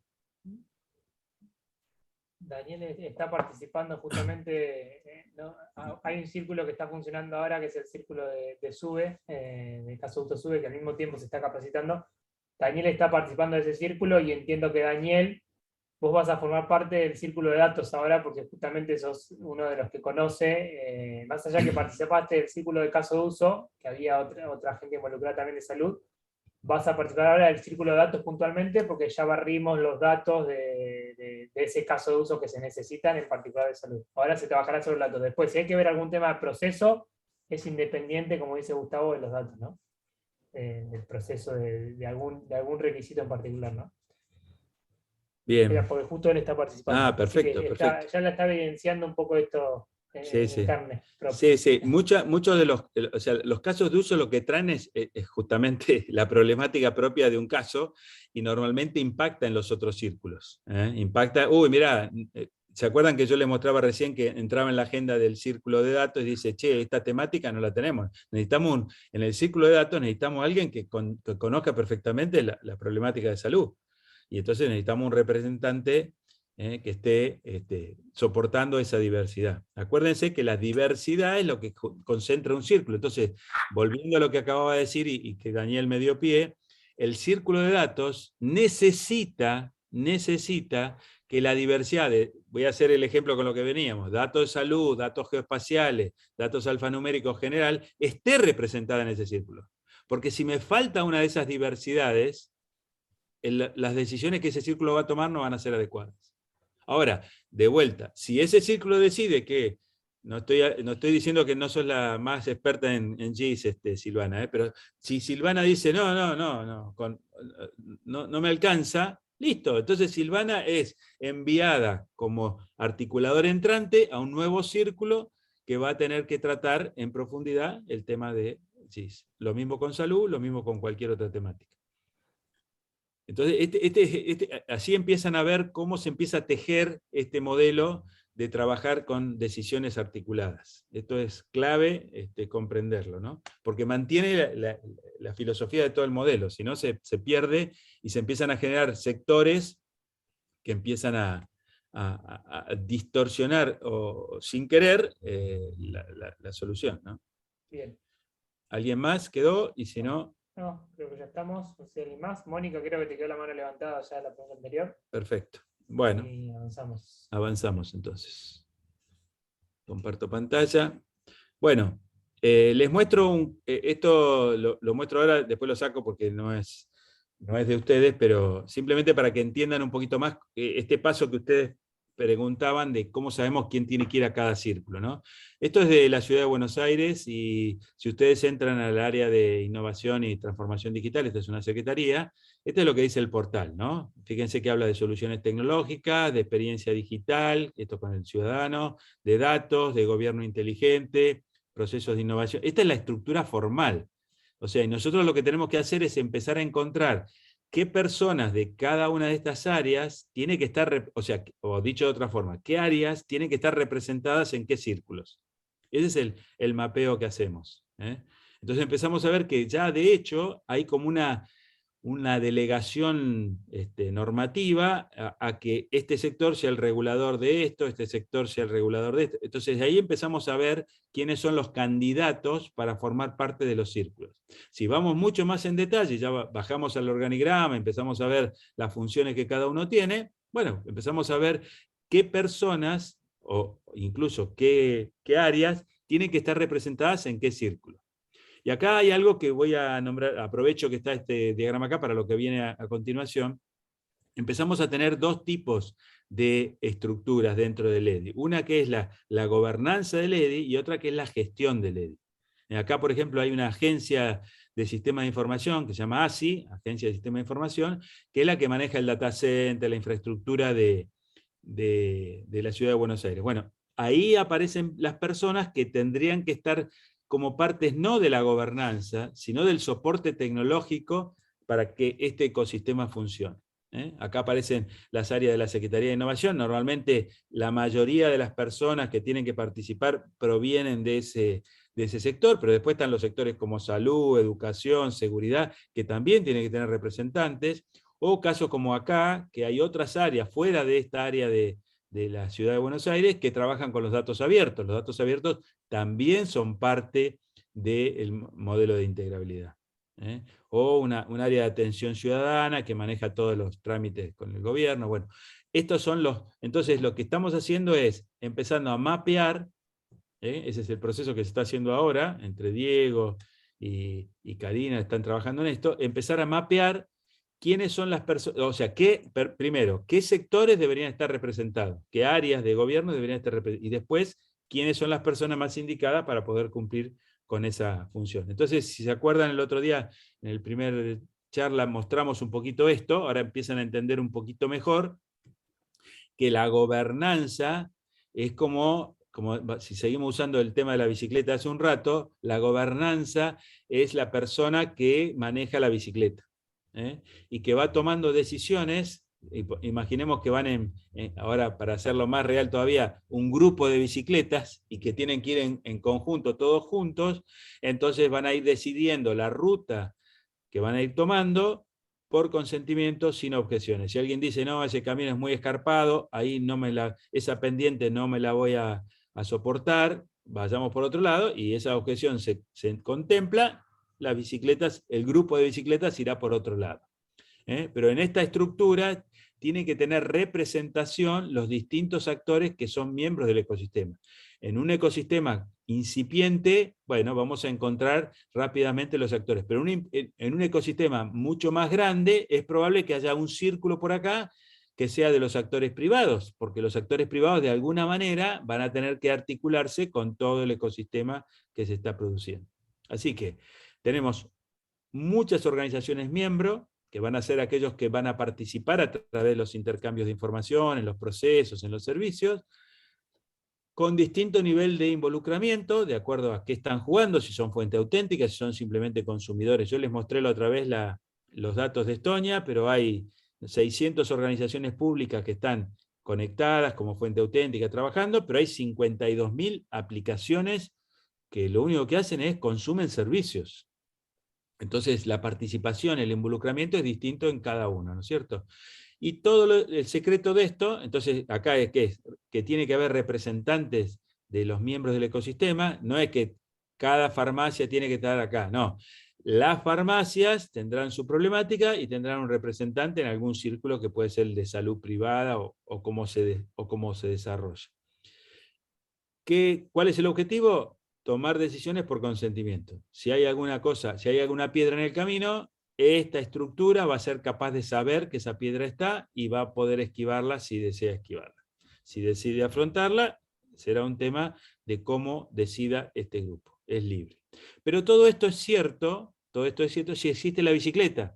Y la bicicleta existe cuando los distintos actores, estos que estamos hablando, se pueden conectar en forma segura y confidencial con la misma plataforma. Ahí aparece el servidor de X-Road de seguridad, que uno lo baja, se lo instala, o el área de soporte, esta área de gestión que hablamos, ayuda a que eso pase, ayuda a la instalación.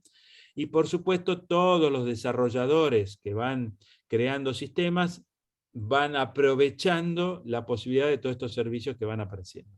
Entonces ahí aparece realmente el ecosistema funcionando. O sea, el ecosistema no es la gobernanza dinámica, el ecosistema tampoco es la infraestructura. El ecosistema es, o sea, o es la bicicleta tirada ahí o apoyada en la pared, pero sin andar, ¿no? De hecho, hay muchos ejemplos que podemos comentar de países de Latinoamérica que han implementado la parte tecnológica, pero no han sabido cómo gobernar justamente qué hacer con eso, y a pesar de que tienen la misma antigüedad o más que lo que tiene Neuquén, o desde el momento en que el X-Road fue liberado, tienen muy pocos servicios conectados, y casi es como que no se ve la ventaja realmente que tiene el ecosistema. Así que, de vuelta, quiero también esto para tener claro qué es la gobernanza y qué no es la gobernanza.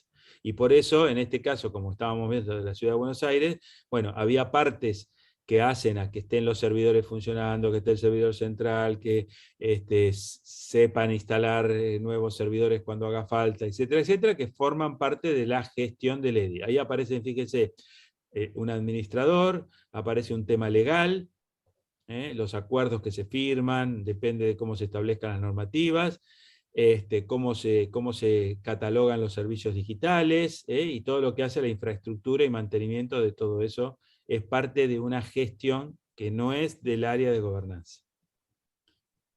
Bien, acá tenemos un poquito más detallado las funciones que deberían cubrir en cada uno de ellos. Es simplemente genérico, pero sirve para entender un poquito más lo que hace la gobernanza del EDI. Fíjense, la identificación de cuál debería ser la fuente auténtica de algo puede ser muy simple, como que hay un decreto ley que dice que el registro civil bueno, listo, no vamos a discutir eso, pero hay otros datos que o la ley lo dice pero no se cumplen. Por ejemplo, uno tan simple como el domicilio de una persona, si bien la ley dice que tiene que estar en el DNI, sabemos todos que nadie actualiza el DNI cada vez que se muda, y por lo tanto, más allá de que la ley lo diga, y acá estoy poniendo casos reales, tenemos que encontrar en ese círculo de datos dónde deberíamos consultar el domicilio de una persona para saber dónde vive.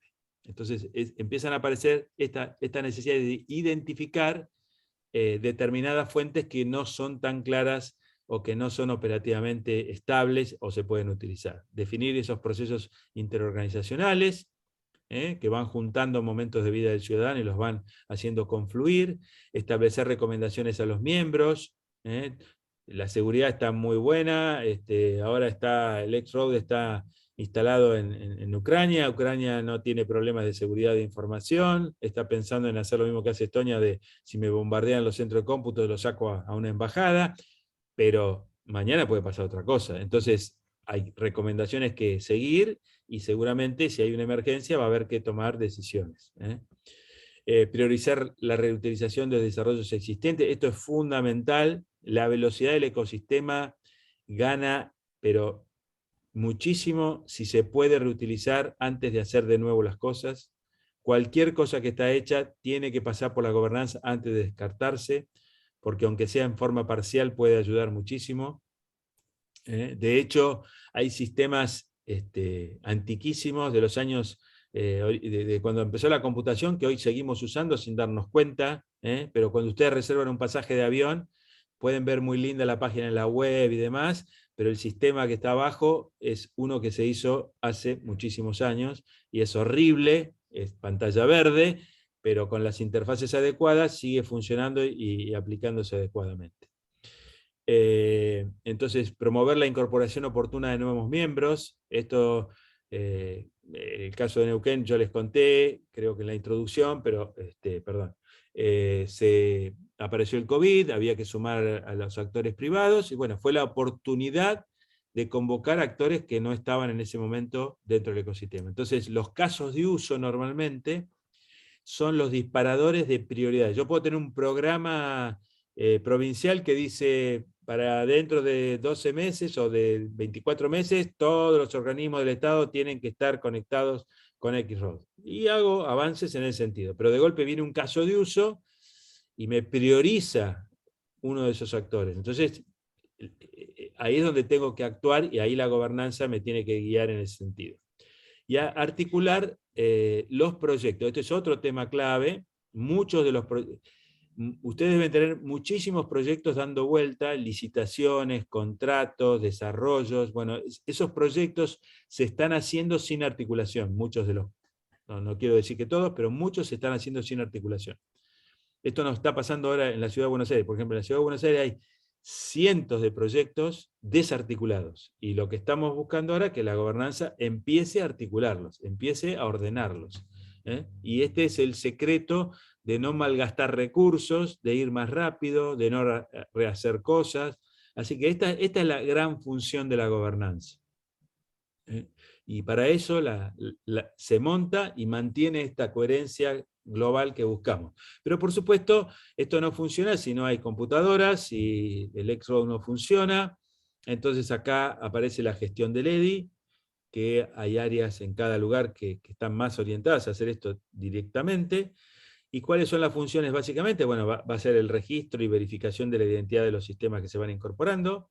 Esto que yo siempre digo, puedo sacar un certificado, puedo presentarme al administrador del ecosistema y digo, bueno, yo soy la farmacia tal, bueno, vamos a ver si realmente la farmacia tal. Ese es el gran esfuerzo, es el principal esfuerzo que tiene que hacer, digamos, asegurar la confianza de los miembros que se van sumando, ¿no? Controlar la correcta registración de los catálogos de los servicios. Cada vez que hay un servicio nuevo hay que catalogarlo, si quiero hacerlo formar parte del ecosistema. Puedo tener un servicio que es solamente mío, no hay ningún problema, lo uso para mí solo, pero si quiero que ese servicio esté dentro de este catálogo, que pueda ser extendido, que pueda participar de un proceso multiactor, bueno, tengo que catalogarlo. Bueno, el gestor del EDI va a verificar que realmente esté catalogado como corresponde. Silvana debe saber, pero el tema de metadatos, que es esto, en el caso de GIS, es muy común, espero que en Mendoza no, así que no quiero tirar ninguna queja ahí, pero en otros lados, en Neuquén también pasa, normalmente no se completa, entonces se dejan algunos datos básicos o no se cataloga directamente. Bueno, eso hace que sea imposible de encontrar, de reutilizar, etcétera, etcétera. Así que velar por eso es otra tarea, ¿no? Y todo lo que es el monitoreo, para ver dónde están los servidores que tienen problemas. Ahí vamos a ver después, cuando uno monitorea los servidores, hay dos tipos de monitoreo: el monitoreo propio de la capacidad de los equipos que están participando en función de las demandas que tienen, y otra que tiene que ver con la gestión del ecosistema, si se están atendiendo en tiempo y forma los servicios, si hay reclamos de servicios que no están funcionando. Bueno, hay toda una serie de indicadores que, si bien, como vamos a ver ahora, en esta que está cada uno de los miembros, cada uno se tiene que hacer responsable de lo suyo, la gestión del EDI hace que todo fluya normalmente. Instalar o dar soporte al despliegue del servidor de seguridad, comentábamos antes, capacitar y concientizar sobre los beneficios del EDI. La gobernanza no da cursos. Entonces, normalmente en esta área recae la recursividad de seguir difundiendo, porque aunque ustedes lo consideren, estamos, mirá, cuántos que somos, ya sabemos todo, yo les puedo asegurar que dentro de 10 días se van a cruzar con alguien y todavía no sabe de esto, y dentro de 2 años se van a cruzar con alguien que todavía no sabe de esto. Así que el tema de difundir y de concientizar, de usar esto, es parte de lo que va a hacer este área también. Y por supuesto, las decisiones que tengan que ver con temas tecnológicos que emanan de la gobernanza dinámica, este es el grupo que las tiene que implementar. Que pueden ser cambiar formas de conectarse o de registrarse. El proceso operativo del registro va a estar acá, pero la decisión de cómo ese registro hay que hacerlo va a surgir de acá. Y por supuesto, entonces tenemos la gobernanza, la gestión del EDI, estas son estructuras fijas, y estas se replican en cada organización miembro del EDI. Puede ser que sea tan simple como que yo les mostré una ADSL con una Raspberry que se conecta a X-Road, porque yo soy una farmacia y no tengo muchas cosas que hacer, o puede ser que sea el área de rentas o de salud, o lo que sea, que va a tener una linda movida de información entrando y saliendo, y por lo tanto tiene que administrar ese nodo de X-Road. Entonces, administrar los servicios digitales de su organización según sus competencias, normativas y leyes vigentes. Acá es donde tenemos que respetar lo que esté vigente o proponer si hay que cambiar algo. Y bueno, y acá tenemos funciones propias de manejar lo propio, ¿no? Registrar y mantener los servicios, autorizar el consumo. Acá está lo que un poco preguntaba Silvana hoy de la autorización. Si bien el modelo de cómo se autoriza lo define el círculo de datos, la operatoria de dar o no derecho a un actor a usar mis datos como fuente auténtica no es de la gobernanza, es del actor miembro, que nunca va a delegar el poder de si alguien puede entrar o no a la información que yo tengo. Monitorear cómo está trabajando mi servidor, e implementar, por supuesto, las decisiones que se van emitiendo para todo. Por ejemplo, en Neuquén, una de las primeras instalaciones fue rentas, y bueno, gracias al monitoreo íbamos logrando cambiar el equipamiento. Empezamos con una máquina que era de escritorio, abandonada, porque ya no funcionaba para las ventanas de Windows y ese tipo de cosas, era lenta, y ese fue el primer servidor que se utilizó para dar servicios de temas de renta, ¿no? De servicios de renta. Pero como lo íbamos monitoreando, íbamos viendo cómo crecía la demanda a partir de nuevas reglamentaciones de exigencias de libres de deuda y demás, el crecimiento iba siendo casi exponencial, entonces se fue cambiando el equipo, se cambiaron 3 en realidad, el primero, el segundo, que fue una forma rápida de salir, y de ahí se licitó uno más grande para poder dar respuesta, en menos de un segundo, dar respuesta a la demanda que se estaba produciendo. Eso no se puede hacer sin monitoreo, porque si no, se me golpea directamente el problema en el momento en que ocurre, ¿no? Bien, acá, así como para que se lleven ideas más concretas de objetivos que tiene que tener la gobernanza en su totalidad, ¿no? Articular todas las áreas de la actual estructura de gobierno en la temática de innovación y TICs. Por eso de ir a buscar a las áreas que ya hoy están en estas temáticas. Esto es otra forma de reutilización, no solamente de código, sino de los conocimientos que ya existen. Por eso hablamos de una representación en la gobernanza y no de un puesto en la gobernanza. Unificar en un inbox, en el círculo general, los proyectos, iniciativas, requerimientos emergentes. Normalmente los proyectos afloran en áreas donde están las necesidades, pero normalmente no hay un cruce de información o una consulta a ver si esto ya se está haciendo o no se está haciendo.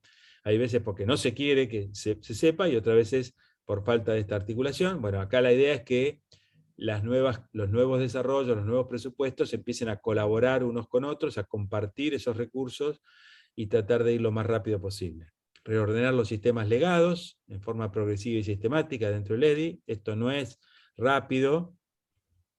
Hay muchos sistemas cerrados, muchos sistemas monolíticos, muchos sistemas que ya ni siquiera tenemos el desarrollador, sea interno o externo, disponible. Entonces tenemos que ir viendo cómo hacemos para incorporar esos sistemas en el ecosistema. Yo creo que lo conté cuando hablamos de la introducción, pero hay casos donde directamente sistemas que están cerrados al código y no podemos tocarlo, pero tienen base de datos, ya tiene la primera apertura que hablábamos hoy, se pueden acceder a las bases de datos, no es lo ideal, pero se puede acceder a la base de datos y de esa forma dar respuesta rápidamente. Hay otros que son tan cerrados que la base de datos es propia del sistema y no se puede acceder. Ahí hay técnicas como RPA o algunos otros mecanismos de simular a una persona delante de una pantalla para que pueda, interactuando con esa pantalla cerrada, obtener datos determinados. No es lo ideal tampoco, pero sí permite avanzar. Acuérdense que acá el objetivo es lograr los resultados, dar el servicio, no tanto cómo se están haciendo o qué tan académicamente está resuelto el problema. Por eso decíamos que lo mejor, lo excelente es enemigo de lo posible, ¿no? Incorporar progresivamente todos los organismos provinciales al EDI, esto es por un plan general o por los mismos casos de uso que se van presentando. Un trabajo de base y un trabajo de emergente complementario. Diseñar los nuevos sistemas aprovechando los beneficios del EDI, esto es ya no pensar las cosas como las pensaba antes. Antes yo pensaba un portal, una aplicación, y le poníamos adentro todas las funcionalidades como un nuevo monolítico, digamos. Hoy tienen que ser lo más livianas posibles, tratando de ir a buscar los datos a la fuente, de usar los procesos que ya están hechos. Pero sí esto de unificar la interfase o la experiencia del ciudadano sobre todos los servicios digitales de gobierno, ¿no? Y de vuelta, no unificar, ahí sería en UX, con S. ¿Por qué? Porque no pretendemos que haya una sola interfase del ciudadano. Acuérdense que cada uno puede preferir el portal, otro puede preferir una app, y esperemos que pronto, en un par de años, prefiramos directamente hablar con alguna inteligencia artificial que nos entienda y nos haga los trámites por nosotros. Pero y esto cuando hablamos hoy del GIS y con Silvana lo mencionamos, uno de los objetivos que nunca puede perder el modelo de gobernanza es el fin, que es lograr que todos los datos fluyan por el EDI, fluyan por el ecosistema, con la única restricción que tiene que ser los derechos de acceso. O sea, no tiene que haber límites en que los datos de algún sistema puedan ser usados en otro desde el punto de vista técnico y de estándares. Sí puede haber restricciones en quién usa qué. Entonces, en Estonia, por ejemplo, de acuerdo a quién está pidiendo los datos, bueno, tendré accesos a algunos y no tendré accesos a otros. Pero los datos están disponibles y fluyen por todo el EDI. Este es el gran desafío que tenemos que alcanzar. Y les dejo ahora vamos a las preguntas, pero les dejo esta última transparencia, que la creó Sociocracy for All, al grupo que nosotros seguimos y participamos, y que muestra un poco las distintos, como resumen de lo que estuvimos viendo de gobernanza, los distintos modelos de gobierno que hay, y qué hace cada uno, ¿no? O sea, cómo se decide, quién decide, las fortalezas y los retos.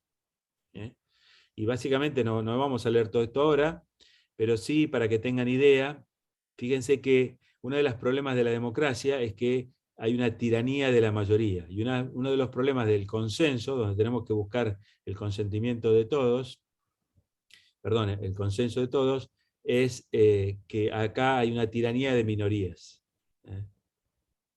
Acá, repasando la que nosotros estamos aprendiendo, es por consentimiento y autoridad. Consentimiento porque es la forma en que el círculo decide, autoridad porque el círculo que decide tiene la autoridad sobre un dominio determinado. Yo no puedo decidir en un dominio respecto al otro. Quien decide son los círculos a través de los roles, o sea, las personas que están representando en un círculo determinados roles, esos son los que deciden. Las fortalezas son muchas voces, decisiones rápidas, confianza y escucha clara en equipo. Este es uno de los. Pero esto es importante, ¿no? ¿Cuáles son los retos? Y acá aparecen las limitaciones o los problemas, ¿no? Necesitamos del compromiso con el proceso de aprendizaje que la misma gobernanza genera. Que es un poco lo que yo siempre digo, es uno puede entrar a una reunión de gobernanza con una idea y se puede ir gratamente, o se debería poder ir gratamente con otra, porque aprendió a partir de un disenso, de una objeción, algo que a la entrada no veía, o ese punto ciego que no estaba visible. Así que acá más o menos tienen una visualización, lo pueden ver después tranquilos y discutir. Bien, preguntas para cerrar esta segunda jornada. Los que no la quieren aplicar no están obligados, esa es la primera. Si no quiero, ¿qué hago? No hay problema, no están obligados. No están obligados hasta tanto haya alguna reglamentación del ecosistema que diga, bueno, este ecosistema se va a gobernar de esta forma. En Neuquén fue voluntario de la primera parte y a partir de la ley del año pasado es una necesidad. Daniel, Daniel. ahí de salud, tiene la mano levantada. Por ahí nos queda un poco, o sea, hay avances que requieren legislación o cambios de legislación para que esto fluya. Y bueno, habitualmente eso es bastante lerdo, ¿no? Por ejemplo, el caso que te comentaron, que estábamos viendo, ahora requiere un certificado, que siguen requiriendo el certificado. Legalmente eso va a tener que ir por el GDE y consultar al GDE, y el paciente va a tener que ir y no le vamos a ahorrar nada. Cuando en realidad lo que hacen es consultar a un padrón y nada más. Entonces, todo eso cómo se articula. Está clara la pregunta. Bueno, ahí justamente aparece, en estos círculos aparece primero que las decisiones se toman mucho más rápido cuando existe una gobernanza que cuando no existe. ¿Por qué? Porque los actores, primero que estamos haciendo participar actores clave, ¿no? No estamos poniendo al que no puede decidir en la estructura real. Así que si está participando alguien que visualiza el problema que vos acabás de marcar, y es un problema no solamente para tu caso, es un problema genérico, porque cualquiera que pida en Neuquén, para ser concreto, cuando se hizo el hub de certificados, hubo que sacar un decreto. Pero el gobernador entendió que esta era una forma mejor de trabajar y que requería, acá en Neuquén decía, todos los certificados deben ser firmados por el director del área correspondiente. ¿Cómo? Y nosotros hacemos que una máquina genere un certificado, lo firme digitalmente. ¿Cómo hago para hacer eso válido? Bueno, el gobernador entendió y sacó un decreto y así está funcionando. No quiere decir que sea instantáneo, coincido con lo que vos decís, normalmente lo legal va más lento, pero va mucho más rápido cuando se comparte bien la necesidad y el impacto que eso tiene. Yo les mostraba, nosotros tenemos hasta comunidades de práctica de abogados, que ni siquiera se juntan siempre, pero cada vez que hay algo que vemos, que como este caso, que bloquea el avance, la convocamos y que se pongan de acuerdo. ¿Cómo hacen? Y normalmente, yo siempre digo que los informáticos tocan el código de las computadoras, y los abogados tocan el código de los humanos. Entonces, agregaron una coma, era las directores del área correspondiente, y/o el sistema avalado por el... Agregaron 5 palabritas y ya salió el decreto nuevo. Entonces, me refiero, lo importante es que estén de acuerdo y que entiendan. Pero básicamente esos planteos, y que son comunes a distintos proyectos, va a haber que tratarlos dentro de los círculos de gobernanza. Para ahora que estamos en el proyecto, no estamos con los casos, estamos con los casos de uso, pero estamos en proyecto, bueno, vamos a tener que ver cómo hacemos para que esos mensajes de necesidad lleguen a destino. En el modelo operativo, ya cuando los círculos estén operativamente funcionando, bueno, va a ser parte de analizar desde el punto de vista legal qué cosas están trabando y qué cosas no están trabando o que hay que modificar. Hay un eje normativo legal, Daniel, que vos no estás al tanto del proyecto, porque no participás de eso puntualmente, que tiene que ver con lo normativo legal, o sea, todo lo normativo legal que hay que readecuar para que el ecosistema funcione. Estos temas que vos decís, se pide un certificado, bueno, cambiarlo, bueno, y hay que ir en paralelo a eso, trabajándolo obviamente. Claro, y fíjate que cualquier certificado que hoy es emitido por GDE tiene la misma problemática que estás planteando. Entonces, la resolución que hay que hacer desde el eje normativo legal es justamente resolver ese problema para que se pueda hacer de otra manera más ágil, nada más. Bien. Bueno, mi Juan pregunta venía, Gustavo, a ver si en los círculos de datos que mencionaste, que están buenos, me parece que tienen como el ejercicio de asegurar la trazabilidad de los datos a lo largo del proceso, ¿no? Y eso está bueno porque me parece que es a veces el fundamento de los fracasos, cuando eso está mal, ¿no? Dicho de un modo negativo y al revés es lo que te lleva un poco al éxito de estos proyectos, ¿no? ¿Hay alguna consideración del dato desde el punto de vista de la analítica? O sea, ya sea descriptiva, prescriptiva o predictiva, o sea, de preparar esos datos para alguna aplicación de algoritmos de predicción, ya que Sí, sí. lo relacionabas con inteligencia artificial. Claro, sí, sí. Eso se trabaja mucho en el círculo de datos, justamente de cómo permitir que los datos sean tratados estadísticamente o analíticamente y sirvan a los fines. Y ahí hay toda una temática que no vamos a contar en este curso, pero sí es parte de la evolución del círculo de datos, de todo lo que es la pseudoanonimación o anonimación de los datos para poder ser tratados estadísticamente de la mejor manera posible. Por ejemplo, simplemente tiro un comentario, en Neuquén hay políticas públicas de cómo aumentar la productividad de las empresas y demás. Y las empresas están catalogadas en categorías por nación, están catalogadas por AFIP y están catalogadas también por la provincia de otra manera. Entonces, Rentas de la provincia, que es la que tiene toda la facturación de todas las empresas, tiene un monitor donde pseudo-anonimizando las empresas, o sea, que quiere decir que tiene precisión 1 a 1, pero dentro del área de competencia del organismo correspondiente, puede decir todos los meses cuántas empresas cambiaron de categoría, emergieron, desaparecieron, de cada uno de los rubros, tanto de la calificación nacional como de la clasificación local. Esa información no tiene, por ejemplo, datos de empleados, porque no manejan los empleados justamente Rentas. El área del Ministerio de Trabajo tiene la parte de empleados. Pero si yo le doy los datos, como están pseudo-anonimizados de Rentas, saben cuál es la empresa, para decirlo rápidamente. O sea, yo puedo saber qué empresa tiene y quién echó a quién. Entonces, para evitar eso, los datos se anonimizan. Hay toda una técnica para anonimizar, para no poder revertir eso, y ahí recién se combinan con los datos del otro ministerio. Entonces, hay como, si quieren, islas de información segura que van compartiendo información de estadísticas o de analítica, pero que evitan el mal uso de los datos, para decirlo de alguna forma, ¿no?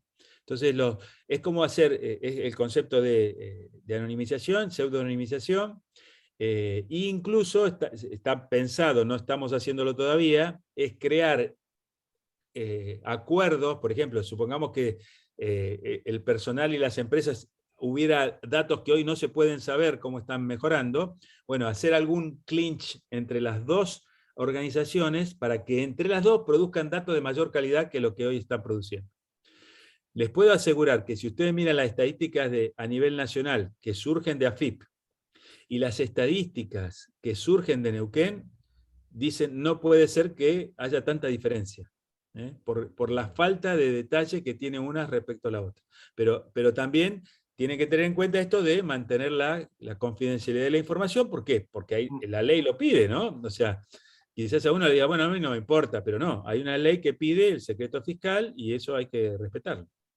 Lo mismo puede pasar con la información de salud. No puede entrar cualquiera a ver cualquier dato de cualquier paciente. En esto hay muchos avances a nivel mundial. No quiero decir que, o sea, no solamente nosotros vamos mirando lo que va pasando y hay toda una movida a nivel mundial, justamente con esta misma tendencia de hacer bolsones de información segura, se basan en estadística y recién ahí se anonimiza. Se anonimiza como anonimizar la estadística, ¿no? Permitiendo que los valores estadísticos sean iguales, pero que no se pueda trazar de quién es. Gracias. ¿Alguna otra pregunta?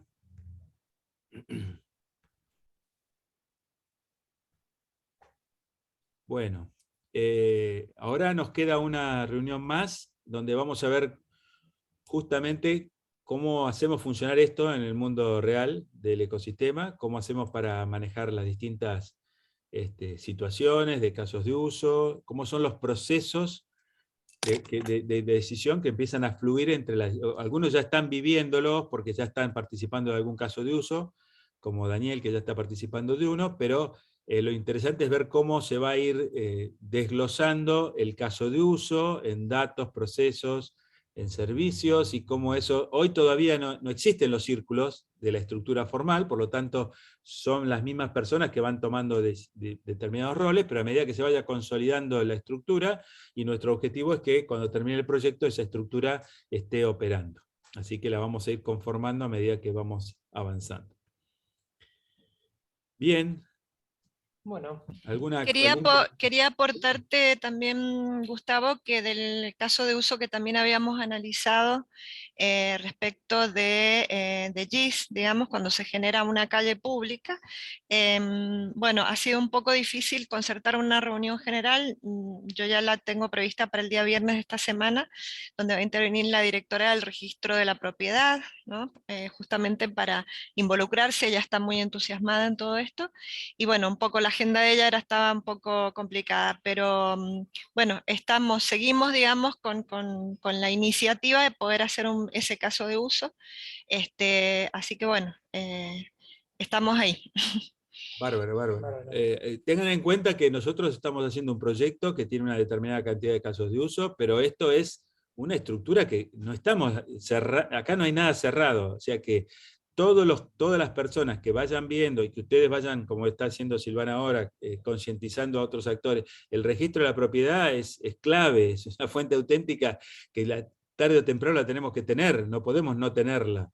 Entonces, es fundamental que entiendan, y bueno, y se irá poniendo dentro del ecosistema como corresponde, no hay ningún problema con eso. La estructura que vamos a dejar va a permitir que cualquier fuente auténtica sea incorporada.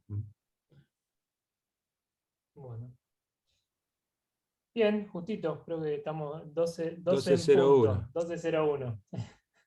Ahí, no sé si Karina se activó ventanilla única, ¿va a hablar? Porque activó el micrófono. Agradecer y saludar a todos los participantes. Bueno, ahí veo que se sumó Maxi, ahí con el nombre de Fabián. No sé, Maxi, si vos querías... Sí, perdón que no me pude sumar al principio, me sumé a media capacitación, pero bueno, nada, agradecerle nuevamente por su participación, al igual que el módulo anterior. Y bueno, nos vemos la semana que viene y espero que les haya gustado. ¿Te cortaste el pelo, Maxi? Pasé por la peluquería. Creemos que ha perdido la fuerza. Parece que estábamos... ¿Se notó? Gracias, bueno, gracias. Nos vemos.